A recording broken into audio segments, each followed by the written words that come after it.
Hello. In this video, we're going to be looking at weighting projections.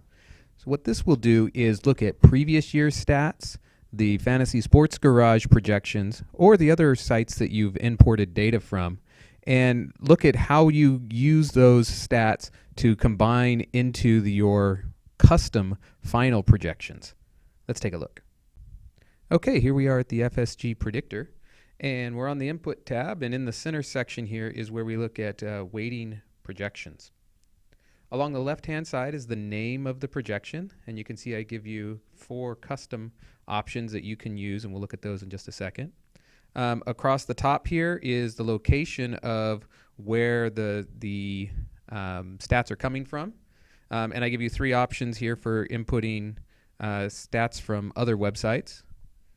Down at the bottom is where we actually do our selection, and you can see as I make selections, this projection thing tells you which row you're using. All right, so what does this mean? How does this work? Okay, so if I was to use just the Fantasy Sports Garage projection, so you can see down here it says Fantasy Sports Garage, the projection sets right here. If I was to go and look at running backs, for example, I have their total points based on just the Fantasy Sports Garage projections. So you can see right now I'm looking at DeMarco Murray, Le'Veon Bell, and Matt Forte as being the top 3.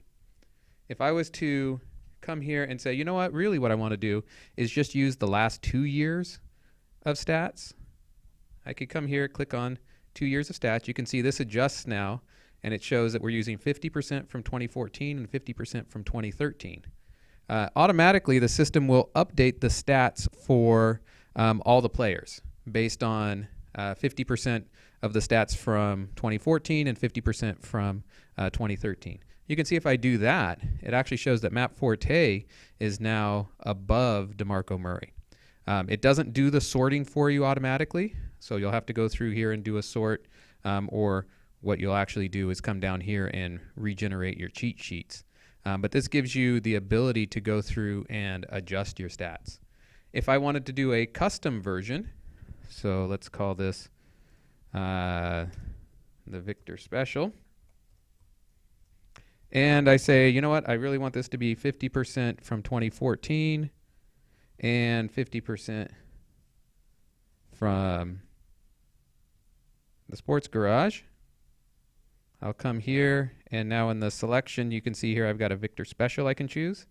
It comes down here, and now the Victor Special is the option being used. If I come here and check running backs, you can see now that DeMarco Murray is back on top, and so on and so forth. So it hasn't actually redone the sort for me. I'll have to go down here and do update cheat sheets, but you can see that the stats are updating. In addition, if I come through here and I input stats from Yahoo or ESPN or anybody else, I can then begin applying percentages, in their areas as well. So if I want to do a 50-50 split between site 1 and site 2, and if I went ahead and selected it, then it would update the stats. Obviously, it's going to be 0 because I haven't inputted any stats here for the FSG Predictor. Once you've done with this, your next step here is to go ahead and start getting ready to create your cheat sheets. Good luck.